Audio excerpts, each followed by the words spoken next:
what do pizza, MeToo, and the media have in common?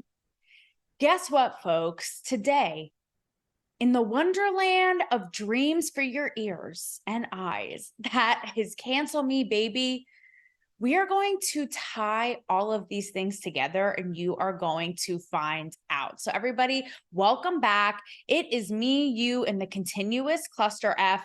That is our lives and the media. And we are going to be picking up today on a lot of the themes and stories in my last solo episode where everything is at with the Russell Brand allegations, all this, because trust me, okay, I searched high and low. I rented my own OceanGate apparatus, searched the entire stratosphere for something new to talk about, because all of this has gotten really dark, really heavy. And I was like, let's spice up our lives. Let's change things up. And alas, here we are, because, of just the state of affairs in the media's deathly grip on our beings, right? So a lot of this is going to be like I said, a pickup of the last episode and exploring the theme of what else, but you guessed it, self-interest. Did you ever think about it?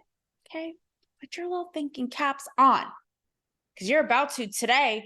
Last time we talked about the wretched and very embarrassing celebrity apology videos. Like, I don't know why these people are acting like they committed triple homicide and are doing these really sad little videos, but that's kind of where we left off, right? And when it pertains to whether it be those or people's actions or their associations or these pundits, what they're saying, the media and their stories, even trolls and haters, right? When you really look at where their self-interests lie and their motivations, and, come one, come all, you bunch of wildebeest, and it is really every man for themselves in this bitch. So we are kicking off today with the story of all stories. I saw this just before hopping on today, and I have to tell you, I was so entertained by this, like the most I've been entertained since the last funny movie that any of us have seen, which was probably in 2002. But Dave Portnoy putting this Washington Post reporter on blast, literally out onto Saturn. Okay, so Dave Portnoy catches red-handed in bloody murder, in the act, a Washington Post reporter. He doesn't explain exactly how he catches said reporter. Basically, you may know Dave Portnoy of Barstool, very much known for his pizza reviews. I guess they're doing some sort of pizza festival. So somebody must have ratted this reporter out and sent him the deets and receipts, because he catches her poaching the sponsors, basically, of this festival with an obvious slant. I don't know if he was sent receipts, emails, what it was, saying to sponsors of Dave Portnoy, of Barstool, of said pizza events, Dave Portnoy has been known for saying racist, misogynistic comments as a sponsor of this event. Do you want to comment?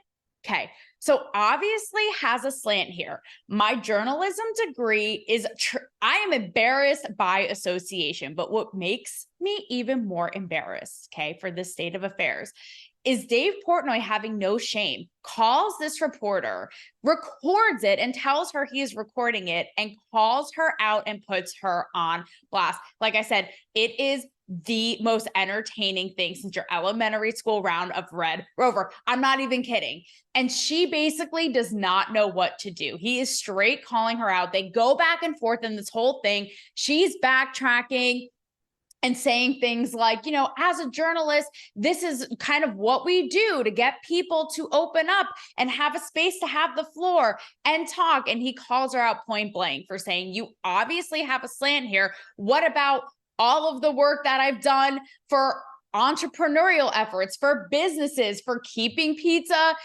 in service industry establishments afloat, et cetera, et cetera. And this girl does not know what to do. Like, her pen has left the desk. Again, her degree has imploded into thin air, just like the rest of the Washington Post. And it is true and sheer embarrassment. So I highly recommend you watching that, because like the state of the media is encapsulated in that, give or take 10-minute video, right? But it reminded me of about a year and a half ago when Business Insider was doing a hit piece on Dave Portnoy around MeToo allegations. Because again, like this, he's like, I'm catching this in the act, like no pun intended, but I am catching this PizzaGate 2.0 hit piece, okay, in the act, similarly to Insider. And what happened at the time, because Dave Portnoy has always been such an open book, Business Insider was really trying to get him and peg him, again, no pun intended here, for Me Too, allegations and assault and all this. And at the time, he came on my show to talk about it. And he talked about how, again, the reporters there were trying to almost poach people with an already established angle and predetermined narrative in their head. And again, how people in his orbit, girlfriends of his, whoever it may be, were going to him, giving him the heads up, being like, just so you know, this reporter is coming to me, like trying to get shit on you, right? In a way that probably isn't ethical. Further, he said at the time to Business Insider, I am an open book. I will sit down with you. I will tell you anything you want to know. And at the time, they refused, right? Which is how you should know this isn't ethical journalism. Like, if it's all out there, it's all out there. As the Washington Post likes to say, democracy dies in darkness. Like, I don't know what kind of glow in the dark stars, sticky stars are on your people's ceilings, but it ain't doing the job because this ain't it. But he did the same thing with this lady and said, if whatever you want to know, I will sit down and I will talk to you. Why didn't you call me? I'll tell you whatever you want to know. Again, she is just scrambling. She's trying to figure it out. She is losing in this game of Twister and is throwing a Hail Mary. She's like, yeah, let's hop on a call tomorrow at 10 a.m. And again, the whole thing's just awkward. The whole thing is just sad, right? But like I said, it really brought me back to when he was in this situation with Business Insider, again, just like putting it all out there and putting it all on blast. And it's so, and I said this at the time, right? But the media's self-interest, it has us second guessing everything. Like when Trump says fake news, people make fun of it and people are like, oh, the news is all real, right? But he actually, as off his rocker as he is onto something, because now we see again their motive and we see the task that they want to complete. And it makes us second guess everything now. And it's sad, right? Because now the Me Too dialogue is really resurfacing with the big mother load of Russell Brand. And at the time I'd said this with Dave Portnoy, and I've been consistent this whole time, right? And even in the panel episode I had last week with Lou Ridley and Shay Carter, which we'll talk about, and we'll talk about the haters on that and their self-interest. We talk a lot in this conversation about consent and what he did and what she did, and he should do this, and it should be innocent until proven guilty and due process, and the woman's responsibility and accountability and all this and all that. And I feel like what often gets lost is the media's responsibility in all of this, right? So blowing the lid off of this place, like Dorothy blowing off to Oz in her little house in Kansas, like the roof is being blown off of this place. And it really makes me think, shame on the media, because they have these witch hunts when it doesn't necessarily pertain to Me Too. Again, it just has us second guessing everything. And so in the Me Too conversation, I just want to shine a spotlight on the media and their role in it, because again, I feel like their intentions, of course, aren't always pure. And it really makes you think, again, shame on you guys and the role that they play in all of this, right? And why. So here's a little update for you on Russell Brand. When I last talked about this, we had literally just learned about Russell Brand 2.5 milliseconds ago. So now more has come to the light. Probably the most striking account is, and everybody is talking about this, where this really gives legitimacy, is one of his accusers who have 2012 texts with Russell Brand. And has been confirmed by police that after the encounter, she went to a rape crisis center in Los Angeles and was tested, treated, etc. And there are texts in which she says to him, no means no, you kept going there. And he's utterly apologetic and says he's so sorry and all this. So again, whether these texts are doctored or not, the fact that it has been confirmed that she went to a rape crisis center and again was treated basically that very day is substantial. So that's just one example, right, of how this has unfolded. He has been demonetized on YouTube, where he has about 6 million followers. I believe he's had a book deal that is now done. He's been removed from BBC, Paramount Plus, specials of his, etc. The organization Stay Free that he was part of, it's a rehabilitation charity for women and recovering addicts since he was an addict, has cut ties with him. And this is where it gets interesting too.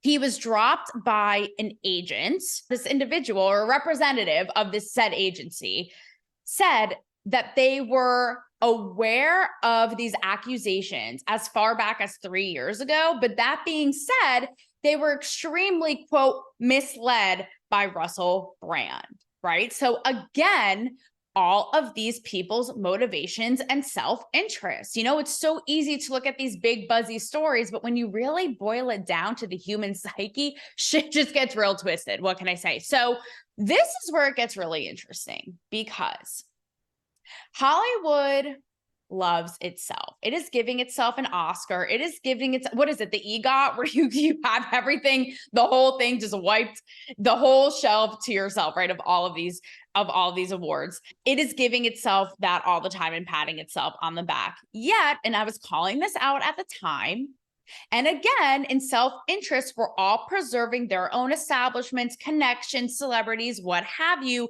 Why would his agency say, like, throw him under the bus? Again, I'm not defending Russell Brand here, and I said this last time. If all of these allegations are proven to be true, I don't care that he's become this, you know, self-help, blow the lid off of big government, big pharma, bring light to the earth, etc., internet guru. He should be punished accordingly and be held accountable, right? But it makes you think, with these agencies, you know, with them throwing him under the bus, we were so misled, etc. Like, we've known about this. Why wouldn't they have come out sooner? Especially since MeToo was already taking off by 2020. Can't help but think, you don't want to rock the boat, maybe. You want to make money. Russell Brand makes you money. Why hasn't this been pursued earlier? Now, I had pitched, and after, on the heels, in the middle of all of Me Too, and when it was really coming to light, I'd interviewed, and I recount this story often, right? But I think it's really significant because R. Kelly was one of the most prominent, high-profile men found guilty, right, of horrible crimes. And I'd interviewed a handful of his survivors. And I always think that the story is so striking and interesting because they all had a common through line and a common thread, which was asking and calling on the big, untouchable celebrities, men, women, what have you, who, again, no, like the people who could do no wrong in the public's eyes. I'm talking like the Merrills. I'm talking all these kinds of people, right? To call on them to speak to what they knew and bring down people and people with behaviors who were doing bad things. Because basically they say, who's going to listen to us? Like, we need someone to have our backs, because who are going to bring the untouchable down? They're not going to listen to the little guys like me. Like, we need you. We need you. You know, we see you in these black dresses. Help us out. And again, I had pitched this, and I too have the receipts. Don't you worry. Like, my attic may as well be like a mad scientist. Okay. I keep that shit fresh. And just in case it ever needs to come out. And basically an op-ed I had penned giving voice to these women, and these women saying all of these celebrities are more concerned with not rocking the boat, with not burning bridges, with making a paycheck, than actually standing by victims like us and helping us out and bringing down, you know, the Harvey Weinsteins, right? Nobody picked it up. Nobody picked it up. And I still to this day believe that that's because the media, again, has a self-interest. And especially when it comes to these entertainment platforms, they don't want to call on celebrities, because if they call these celebrities out, they're not going to get interviews with XYZ celebrities, and they're going to piss off X is celebrity's agent, who also represents this person, and that person, right? So again, really makes you think. But further, this really got me thinking about this whole area around the media and Me Too as well. I watched this really interesting debate Piers Morgan had with a panel of women about the Russell Brand, the whole situation. And one woman was very fiercely, in fact, like she was pretty hardcore. And her belief was that it is not, quote, stunning nor brave for women to go to the media or to journalists over the police, right, to be heard, especially when it's, a decade, 2 decades, what have you later. Piers Morgan goes up against that. He defends what the women were saying on my panel last week, the idea that so many women don't come forward because such a small percentage of men, especially powerful men accused because of all of their resources. I think he states like 1 or 2% actually get convicted, punished, what have you. So women just feel like, it's a losing battle here. Now, what's so interesting to me is that I can actually understand where both of them are coming from. And I can understand where the woman is coming from, because she says, because of all of this, because we just don't know what to trust. We don't know these journalists or these editors' motives half the time. Like, it's not all equal under their news desk. Like, it's interesting who they choose to, go after and sweep under the rug. So she says, I don't trust the media. And further, her whole thing was wanting to, empower women to report it to authorities and what have you right away. So it got me thinking about both of their, like, even though they're in this debate and I can totally see both sides of what they're saying, they're going at it. And I thought, but both of them in the end, underneath it all, have the same motivation and interest, which is due process, bad guys getting punished, and women feeling empowered to report assault and bad behavior. So in the end, like, both of them want the same thing, right? But here they are in this fierce debate, and the media being at the crux of it. Because that's also not to overlook the media and journalists like Ronan Farrow. He is the reason, and the other journalist, Jodi Kantor, and I forget the other one at the New York Times, for Harvey Weinstein finally being brought to justice, because of, speaking to those victims and bringing that to the light. So had that not have happened, who knows if that would have even have started, right? So that's not to undermine the work that the media can do, but the problem is that it's so choosy and picky about what they decide and their predetermined angles. It just makes everything so much more confusing, which, like, yippee for us, because we're already in, again, like the jigsaw puzzle of our nightmares in our minds. And this whole thing too, like, speaking of the media, right, is a story I saw about Kristen Bell. I mean, I made a joke in my episode last time about, like, where's the Katy Perry quote? Because when a lot of these allegations went down, he was married to her, so it's only a matter of time. But someone else he was connected to was Kristen Bell, because they had done Forgetting Sarah Marshall together. And this is, again, how you have to literally read between the lines, upside down, hieroglyphics, every which way you will, because I saw a story that was sensationalizing Kristen Bell's past quotes, I think in 2009, about Russell Brand and working with him on Forgetting Sarah Marshall. And I thought this was really interesting, because I've had a very personal interview with Kristen Bell. And at the time, not to me, but what the story was saying is how Kristen Bell really, like, put her foot down with Russell Brand and wasn't up for any of his nonsense and all this. And when you really read it, right, so it makes you think right away, oh my God, what happened? When you really read it, she had said at one point how they kind of butt heads on the set, how he was super high maintenance, and how she made it clear to him, I'm not putting up with any of your nonsense. cut to a year later, she had said something to the effect of, you know, he was protective of me on set, and he knew at the time not to play any tricks on me, not to pull any funny business or put a hand on me, because basically, like, I laid down the law of that shit ASAP. Like, he knew not to fuck with me, basically, because which I love that. I absolutely love, like, very on brand for Cancel Me Baby. Like, don't fuck with me, period. Like, putting that energy out all the time. Again, and I talk about this in the panel. Not that anyone is ever asking for it, but the idea of, like, again, like, that just don't give a fuck, resting bitch face, setting boundaries energy, both are true at the same time. And, like, yes, I will always be an advocate for that. Like I stated in my last episode, how Russell Brand always was really open about, you know, drug addiction, sex addiction, being promiscuous and all this, and why Kristen Bell at the time had said, you know, as kind of a disclaimer of, like, when working with him on Sarah Marshall, of, like, don't even try it, buddy. Like, I'm not here for this shit today. And so, you know, it was interesting because it seems like these quotes were kind of, like, taken out of context and extorted.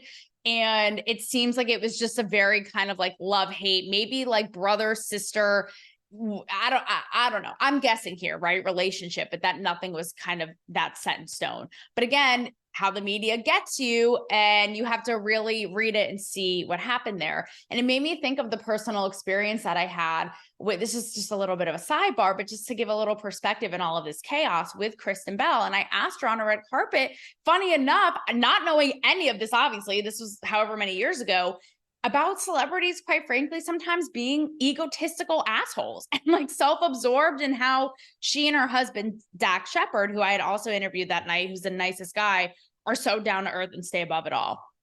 And she said, you know, I don't think we're above it all. I just think that we understand it. We understand the nature of this business. And, you know, sometimes these celebrities are just human. Again, not speaking to sexual predators here. But she said, you know, everyone has a bad day. And she talked about Dax, and how, you know, funny enough, because we've been talking a lot on the show lately about, like, what makes a good man and a strong, solid man. And I so agree with this. She's like, to me, kindness is the sexiest thing, she says. So she says, you know, even if we're out and he tips someone $100, I just want to, like, jump his bones right away.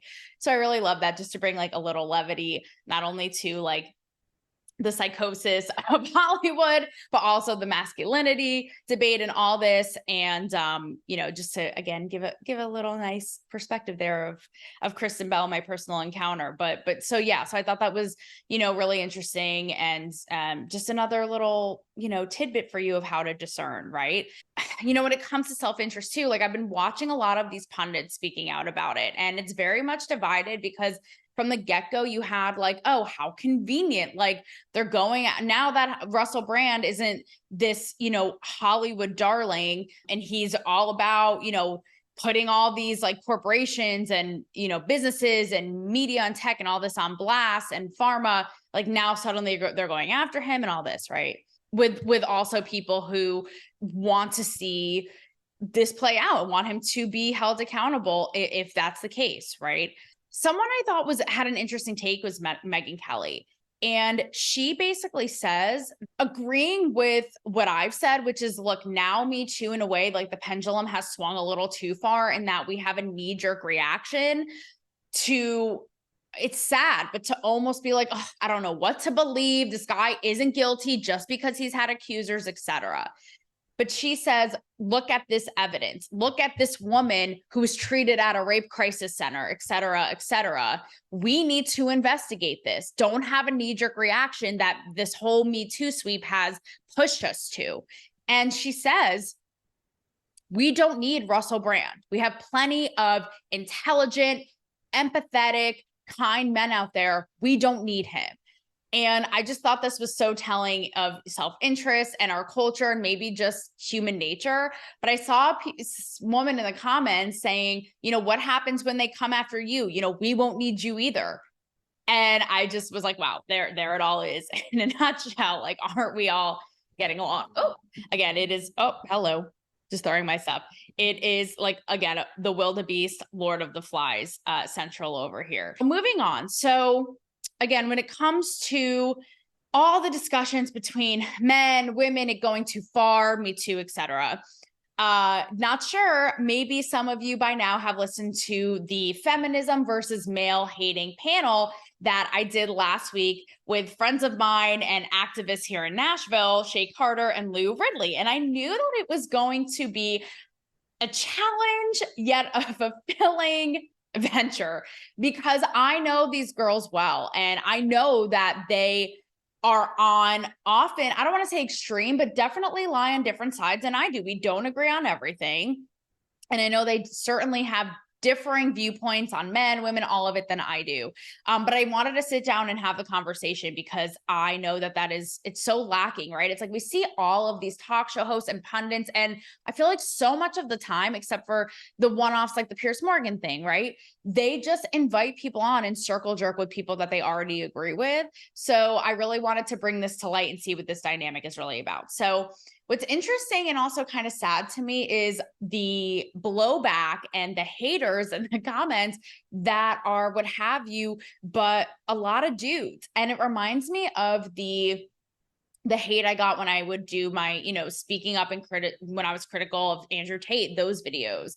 And it's sad to me because it also makes me think, right, of their self-interest. And it's sad to me, and it's also crazy to me because I love men. I am like in that panel, I even said, by my own admission, I'm like, I have the backs of dudes. Like, let's do this, men and women together. I empathize with men. I have their backs. Again, I love men. And I thought to myself, are men, because they've been so like ridiculed and shit on, are men going to become or are becoming the new woke, where it's like nothing is enough, no matter how much we like extend the olive branch, have their back, they will still just feel so butthurt and retaliate. And it's like, what a twist of events if that would be true, right? Like if men are become the new woke, and it's like nothing is enough for them.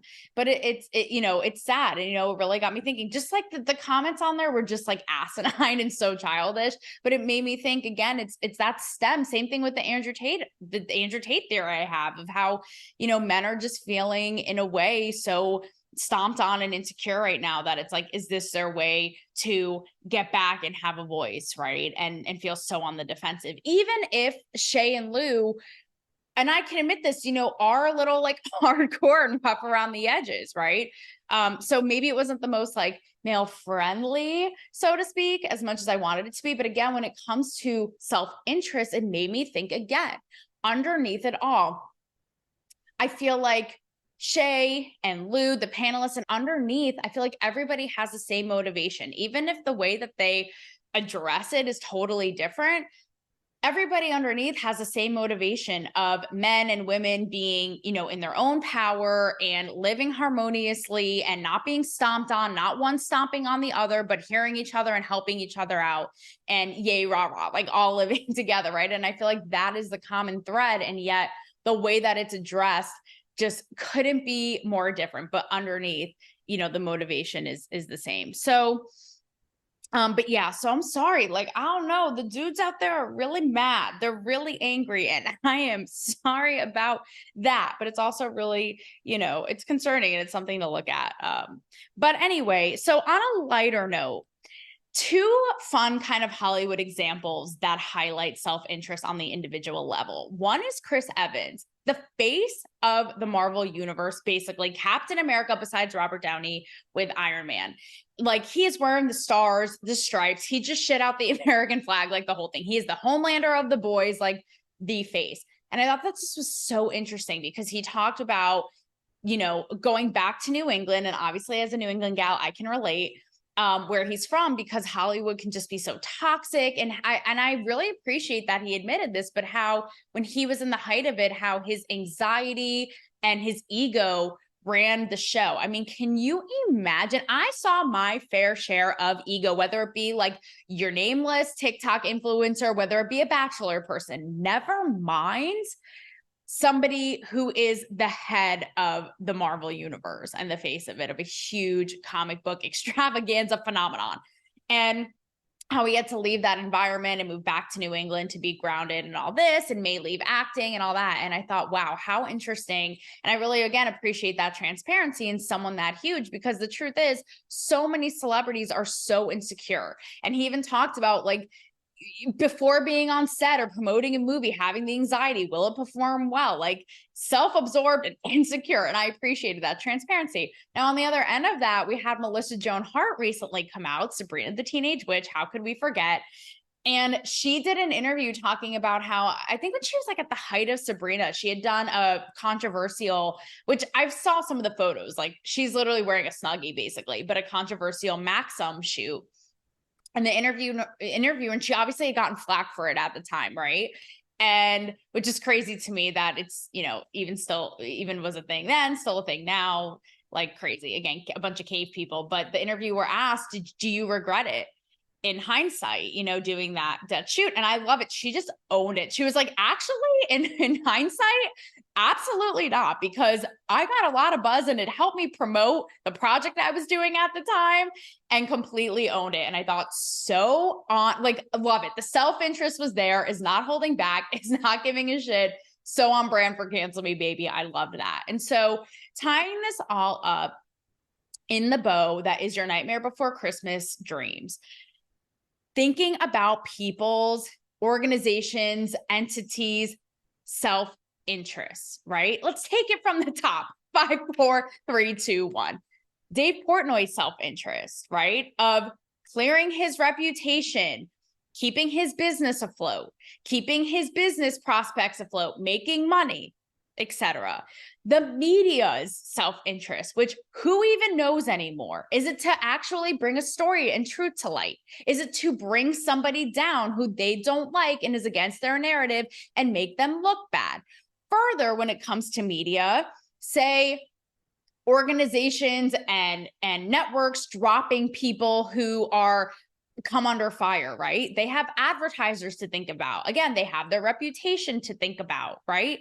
When they're corporatized like that. Same thing when you think about charities, understandably, when people build a charity, you know, a la Ashton Kutcher, yikes. But it's like, you know, they have their mission to think about. And again, their brand and their reputation and that self-interest and who they're associated with. When you look at all of these pundits, their self-interest, is it to get clicks? Is it to get truth out there? Is it, again, to be self-absorbed and get their own opinion out there? Not Cancel Me Baby style, of course. We're on a bigger, higher vibration than that. See this henna? You think this henna tattoo's for nothing? Yeah, exactly. But that's self-interest. Russell Brand's self-interest, right? Coming out right away and saying everything was completely consensual. I've been open about my promiscuous past. His self-interest in clearing his name, keeping himself afloat financially, having a big platform, sustaining his big platform, right? So you think about all of the self-interest down to the individual, self-interest, right? So whether it be a Dave Portnoy and his pizza, whether it be a Chris Evans on his farm, ice fishing and ice skating somewhere in New England, when you see, you know, everything is so big and blown up and over sensationalized. And so moving forward, I hope this sinks in and really think about, you know, what are your self-interests and what are the self-interests of others?